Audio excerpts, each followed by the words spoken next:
नमस्कार विद्यार्थी मित्रांनो, तुमचं आरकेजी अकॅडमीमध्ये खूप खूप स्वागत आहे.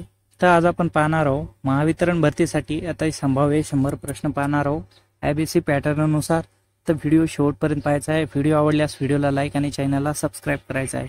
चला तर पाहूया प्रश्न कसे आहेत ते. तर प्रश्न पहिला असा आहे की मित्रांनो, कंडक्टर, सेमी कंडक्टर, इन्सुलेटर पदार्थ कसा ठरविला जातो? तर उत्तर आहे ॲटम मधील व्हॅलन्स इलेक्ट्रॉनच्या अस्तित्वावरून. प्रश्न दुसरा, पी टाईप सेमीकंडक्टर तयार करण्यासाठी डोपिंग पदार्थ कोणता वापरतात? उत्तर आहे बोरॉन. प्रश्न तिसरा, ॲप्लिकेशनसाठी NPN ट्रान्झिस्टरला कोणत्या प्रकारचे बायसिंग करतात? उत्तर आहे बेस पॉझिटिव्ह इमिटर निगेटिव्ह आणि कलेक्टर पॉझिटिव्ह जोडून. प्रश्न चौथा, ट्रान्झिस्टर सर्किटमध्ये कोणत्या प्रकारचे कार्य आहे? उत्तर आहे स्विचिंग. प्रश्न पाचवा, एम्प्लिफायर सर्किटमध्ये निगेटिव्ह फीडबॅकची गरज काय आहे? उत्तर आहे डिस्ट्रक्शन कमी करण्यासाठी. प्रश्न सहावा, पॉवर कंट्रोल सर्किटमध्ये DIAC चा उद्देश काय आहे? उत्तर आहे फिंगरिंग साठी. प्रश्न सातवा, इलेक्ट्रॉनिक फॅन रेग्युलेटर कंट्रोल सर्किटमध्ये कंट्रोल डिव्हाइस कोणत्या प्रकारचा वापरतात? उत्तर आहे TRIAC. प्रश्न आठवा, ट्रान्झिस्टर चिन्हातील बाह्य दिशेला दाखवणाऱ्या बाणाला काय म्हणतात? उत्तर आहे एमिटर. प्रश्न नववा, CRO मध्ये टाइम बेस कंट्रोल स्विच किंवा नॉबचा उपयोग काय आहे? उत्तर आहे स्विच स्पीड निवडण्यासाठी. प्रश्न 10वा, TRIAC मोटर कंट्रोल सर्किटमध्ये स्नबर सर्किट का वापरतात? उत्तर आहे चुकीचे ट्रिगरिंग रोखण्यासाठी. प्रश्न 11, SCR चे नियंत्रण घटक काय आहे? उत्तर आहे गेट. प्रश्न 12, सेमी कंडक्टर डिव्हाइसेस जर्मेनियम पेक्षा सिलिकॉननेच का तयार करतात? उत्तर आहे जास्त बॅरियर व्होल्टेज असल्याने. प्रश्न 13, फुल वेज रेक्टिफायर सर्किटमधील centre top transform open circuit असेल तर आउटपुट व्होल्टेज किती असेल? उत्तर आहे 0 व्होल्टेज असेल.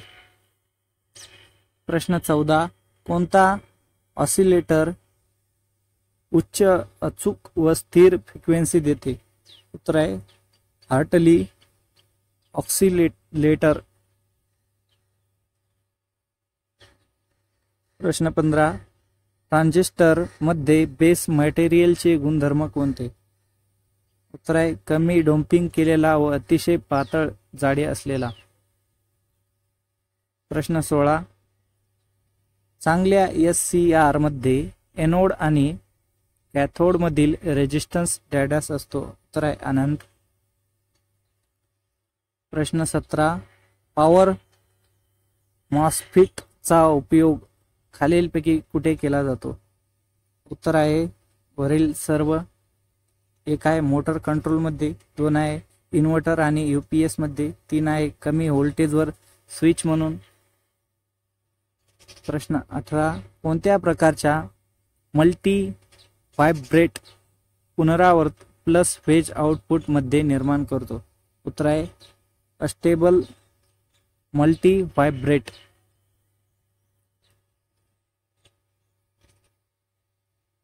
प्रश्न 19, ऑक्सिलेटर मध्ये फीडबॅक नेटवर्क का वापरतात? उत्तर आहे सिग्नल 180 डिग्रीने फेज शिफ्ट करण्यासाठी. प्रश्न 20, फील्ड इफेक्ट ट्रान्झिस्टरचा मुख्य उपयोग काय? तर उत्तर आहे व्होल्टेज कंट्रोल डिव्हाइस. प्रश्न 21 युनि जंक्शन ट्रान्झिस्टरचे मुख्य कार्य काय? उत्तर आहे रिलॅक्सेशन ऑक्सिलेटर, रिलेक्शन ऑक्सिलेटर. प्रश्न 22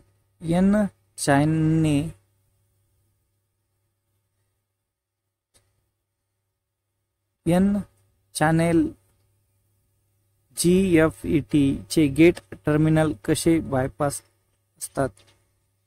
असतात किंवा सोर्स बरोबर रिव्हर्स बायस असतात. प्रश्न 23 जेव्हा ट्रान्झिस्टरचे तापमान वाढते तेव्हा बेस एमिटरचा रेजिस्टन्स होतो. उत्तर आहे कमी. प्रश्न 24 कोणते device point contact grown diffusion आणि अलॉय जंक्शन पद्धतीने तयार करतात? उत्तर आहे ट्रान्झिस्टर. प्रश्न 25 ट्रान्झिस्टर मध्ये कलेक्टरचा भाग एमिटर भागापेक्षा भौतिकदृष्ट्या मोठा का असतो? उत्तर आहे जास्त प्रमाणात उष्णता न्यावी लागते. प्रश्न 26 एमिटर ते बेस व कलेक्टर ते बेस फॉरवर्ड बायस मध्ये असेल तर त्या ट्रान्झिस्टरचे कार्य काय आहे? उत्तर आहे बंद स्विच सारखे काम करेल. प्रश्न 27 कोणते इलेक्ट्रॉनिक सर्किट इनपुट शिवाय सिग्नल फेज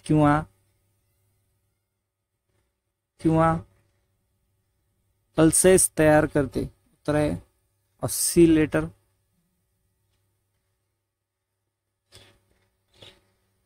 प्रश्न 28 ऑसिलेटर सर्किट मध्ये ऑसिलेशन किंवा फेज स्थिर ठेवण्यासाठी कोणत्या सर्किटची आवश्यकता असते? उत्तर आहे पॉझिटिव्ह फीडबॅक. प्रश्न 29 युनि जंक्शन ट्रान्झिस्टरचे मुख्य उपयोग. उत्तर आहे spring ring circuit.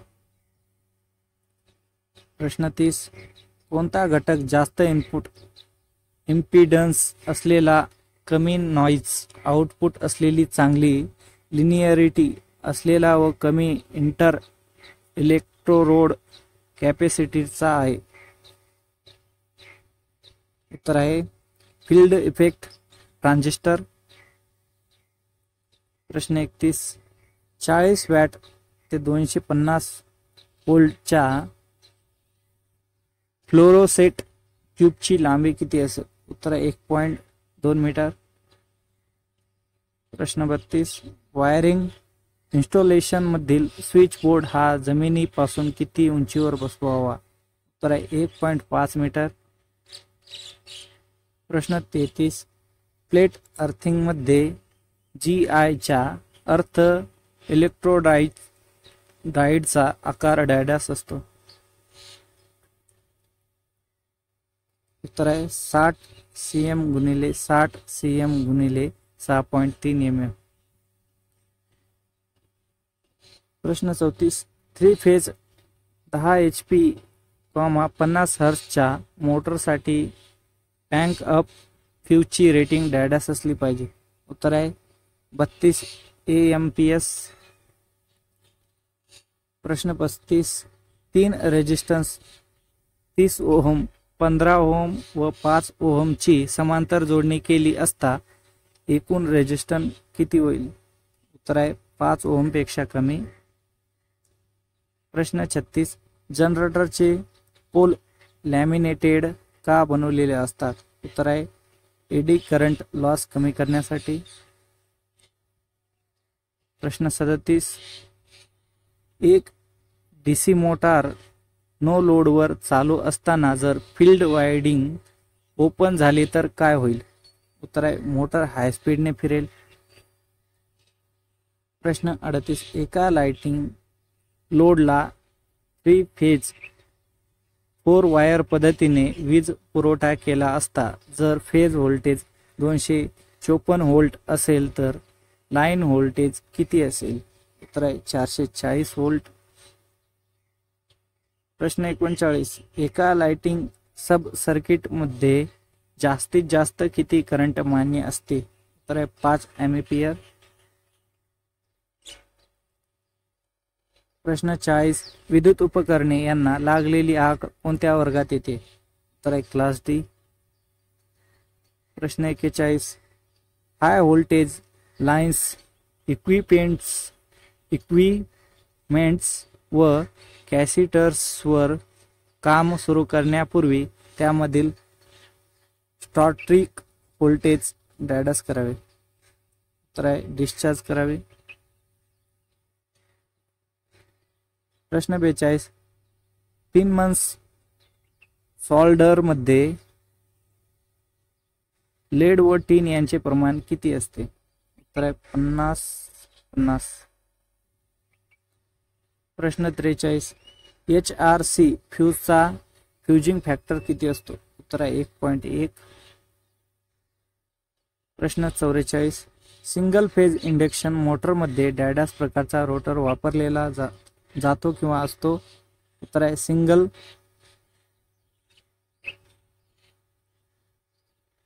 स्क्वेअरल cage rotor. Single squirrel cage rotor.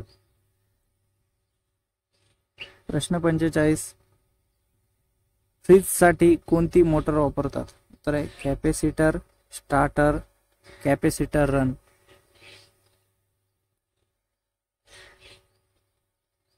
प्रश्न 46, ओव्हरहेड वायरिंगसाठी ॲल्युमिनियम वायर का वापरतात?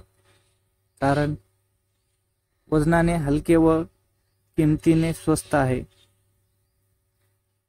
प्रश्न 47, जेव्हा अल्टरनेटरवरील लोड बदलतो तेव्हा अल्टरनेटरचा टर्मिनल व्होल्टेज सुद्धा बदलतो. त्याचे कारण वरीलपैकी सर्व एक आहे आर्मेचर रिएक्शन, 2 आहे आर्मेचर लिकेज रिएक्शन, 3 आहे लोडचा पॉवर फॅक्टर. प्रश्न 48, 3 फेज इंडक्शन मोटरची स्पीड कशी असते? उत्तर आहे स्टेटर वायडिंगच्या एकूण पोलच्या व्यस्त प्रमाणात. प्रश्न 49, एका गॅल्व्हनोमीटरने सर्किटचा करंट व व्होल्टेज कसा मोजता येईल? उत्तर आहे शंट जोडून, ॲमीटर म्हणून आणि मल्टीप्लायर जोडून व्होल्टमीटर म्हणून. प्रश्न 50, पाईप अर्थिंगमध्ये अर्थ इलेक्ट्रोडचा आकार डॅडॅश असतो? उत्तर आहे 2 मीटर लांबी व 38 मिमी व्यास. प्रश्न 51, व्यक्तीच्या डॅडॅश इलेक्ट्रिकल करंट वाहिल्यास त्याचा परिणाम म्हणजे व्यक्तीचा मृत्यू होतो? उत्तर आहे छातीमधून. प्रश्न 52, शुद्ध स्वरूपातील सेमीकंडक्टरला एन प्रकारचा सेमीकंडक्टर तयार करण्यासाठी शुद्ध रूपातील सेमीकंडक्टरमध्ये कोणता मूलद्रव्य मिळला जातो? उत्तर आहे अंटीमनी. प्रश्न 53, अणूच्या सर्वात बाहेरील कक्षेत कोणते कण भ्रमण करतात? उत्तर आहे इलेक्ट्रॉन. प्रश्न 54, टिन मॅन सोल्डरचा खालीलपैकी कोणता उपयोग आहे? उत्तर आहे फाईल सोल्डरिंग.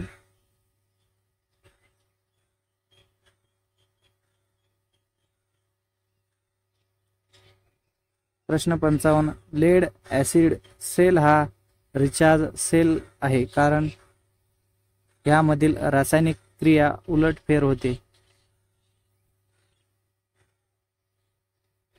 प्रश्न 56, जर्मेनियम घटकातील व्हॅलेन्स इलेक्ट्रॉनची संख्या डॅडॅश आहे? उत्तर आहे 4.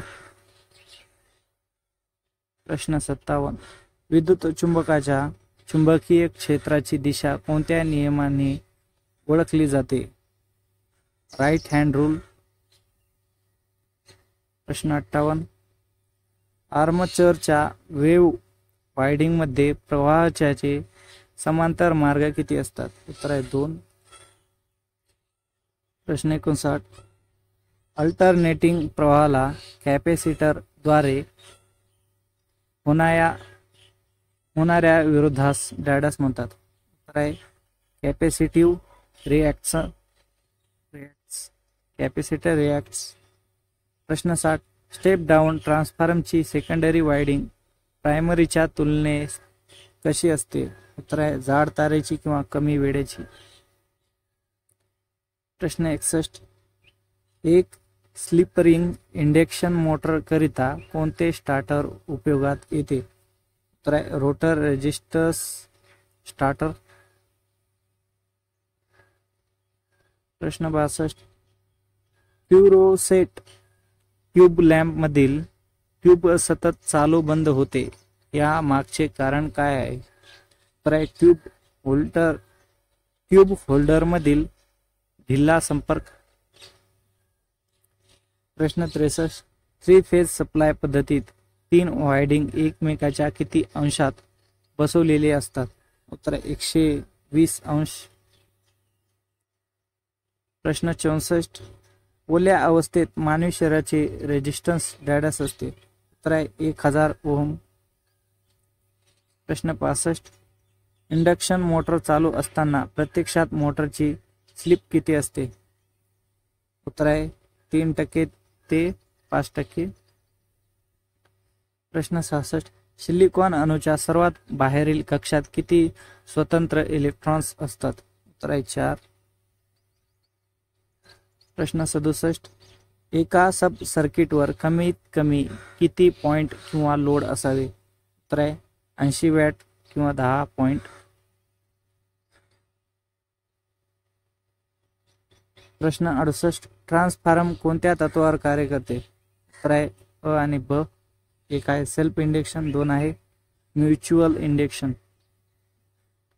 प्रश्न 69. स्टार्टर मधील NVC ही डॅडॅशची बनवलेली असते? उत्तर आहे बारीक तार अधिक वेटोळे. प्रश्न 70. ट्रान्सफॉर्मरची कार्यक्षमता इतर AC मशीनच्या तुलनेत किती असते? उत्तर आहे 95 ते 98%. प्रश्न 71. DC मोटरमधील आर्मेचर कंडक्टरला मिळणारा यांत्रिक प्रेरणेची दिशा कोणत्या नियमाने माहिती केली जाते? उत्तर आहे फ्लेमिंगच्या डाव्या हाताच्या नियमाने.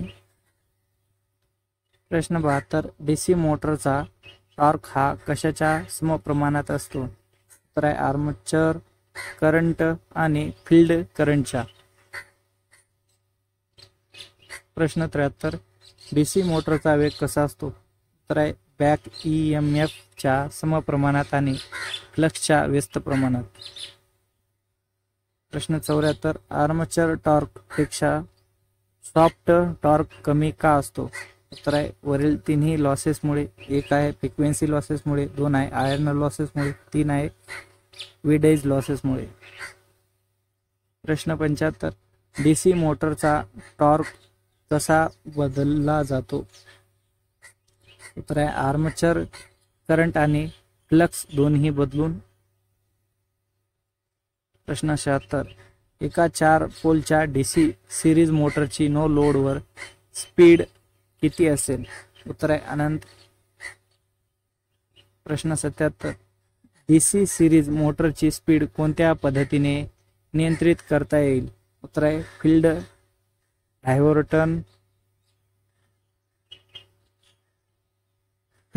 डायव्हर्टरने. प्रश्न 78. कोणत्या कामासाठी उच्च स्टार्टिंग टॉर्कची आवश्यकता असते? उत्तर आहे लोकोमोटिव्ह. प्रश्न 79. एक DC शंट मोटर नो लोडवर चालू असतानाच जर फील्ड वायडिंग ओपन झाली तर काय होईल? उत्तर आहे मोटर हाय स्पीडने फिरेल. प्रश्न 80. DC शंट मोटरला दिलेला सप्लाय वायरची अदलाबदल करून पोलॅरिटी बदलल्यास मोटर फिरणाऱ्या दिशेला काय परिणाम होईल? उत्तर आहे मोटर पूर्वीच्याच दिशेने फिरेल. प्रश्न 81. शंट मोटर लोडवर चालू असताना जर फील्ड फ्लक्स 0 झाला तर काय होईल? तर उत्तर आहे मोटरचा वेग 0 होईल आणि लाईन करंट फार वाढेल.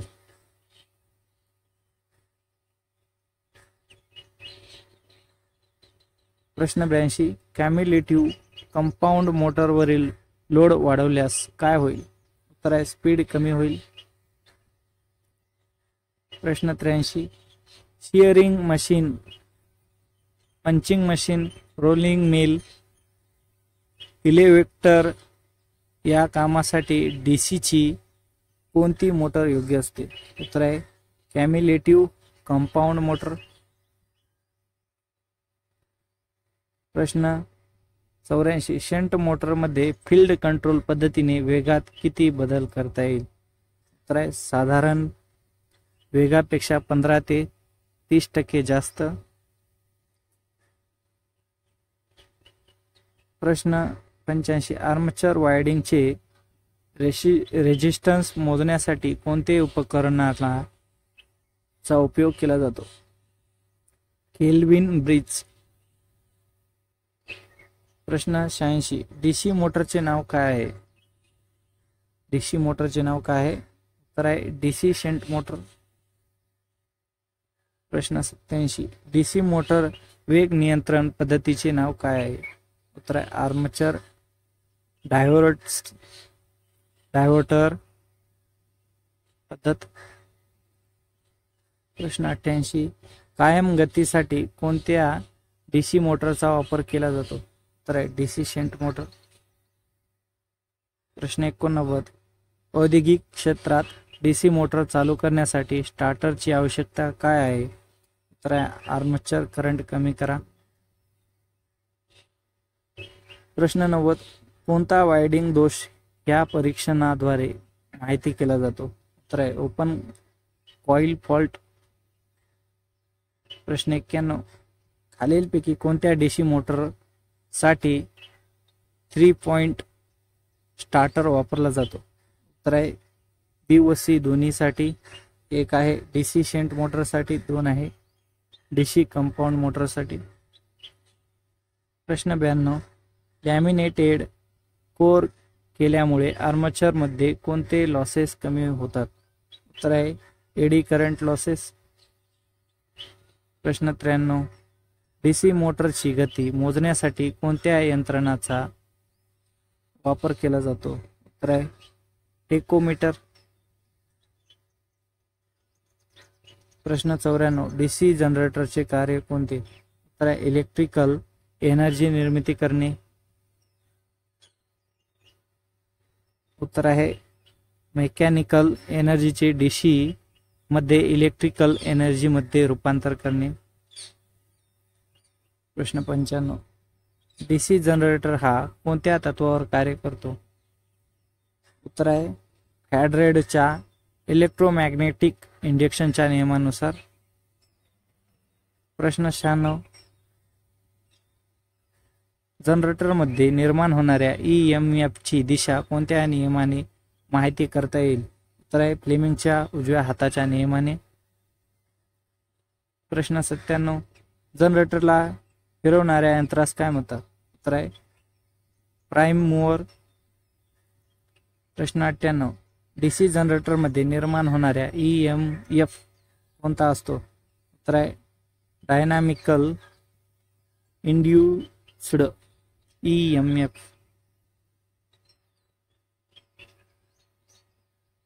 प्रश्न 99 फ्लेमिंगच्या उजव्या हाताच्या नियमानुसार अंगठा, पहिले बोट व मधले बोट यांच्यामध्ये किती अंशाचा कोन असला पाहिजे? उत्तर आहे तिन्ही बोटे एकमेकांच्या 90 अंशात असले पाहिजे. प्रश्न 100 जनरेटरच्या फिरत्या आर्मेचर कंडक्टर्सला स्लिप रिंग जोडल्यास आउटपुटला कोणता करंट मिळतो? उत्तर आहे अल्टरनेटिंग करंट. मित्रांनो तुम्हाला जर व्हिडिओ आवडला तर व्हिडिओला लाईक आणि चॅनलला सबस्क्राईब करायचं आहे.